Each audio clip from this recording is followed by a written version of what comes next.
ఎండిపోద్దనే బాధ లేదు. అట్లని చెప్పి తుఫాను బట్టి భారీ వర్షాలు కురుస్తుంటే ఏదో అయిపోద్ది, కుళ్ళిపోద్ది, చచ్చిపోద్ది అనే భయం లేదు. ఇంత రాకాశ పండుగ ఇప్పుడు అన్ని రైతులు బాధపడే కోతుల గురించి మీరు బాధపడే పని లేదు.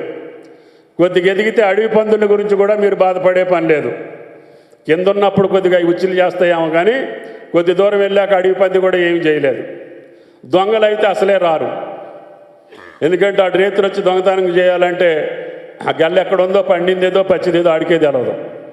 కాబట్టి బాధరా బందీ లేని పంట గుండె నిబ్బరంతో నాకు ఈ నెల తప్పకుండా ఇన్ని ఎకరాలు ఉంటే ఇన్ని వేలు వస్తాయని లెక్క చేసి నువ్వు నీ బిడ్డని అమెరికా పంపించు, ఆస్ట్రేలియా పంపించు, లేకపోతే నువ్వు ఇంకొక 10 ఎకరాలు బేరం చేసి కొనుక్కో.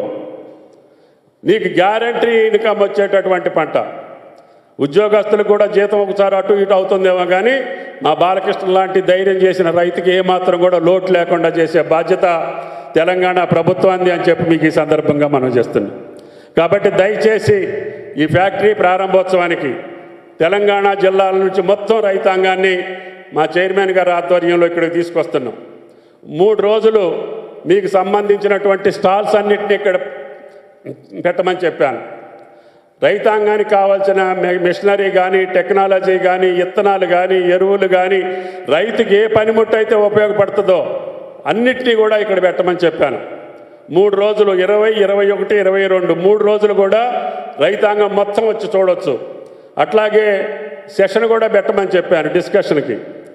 ఒక 5,000 మంది రైతులు కూర్చునేటట్టుగా, అందుట్లో శాస్త్రవేత్తలు కావచ్చు, ఆదర్శ రైతులు కావచ్చు, మా బాలకృష్ణ లాంటి ధైర్యం చేసిన అనుభవాలు కావచ్చు చెప్పి రైతులతోటి ఒప్పించి మెప్పించుకొని రైతులకున్న సందేహాలని, సలహాలని, సూచనలు కూడా వాళ్ళ బాధలను కూడా విని ప్రభుత్వం ఇంకా దీన్ని మెరుగైన పంట ఏ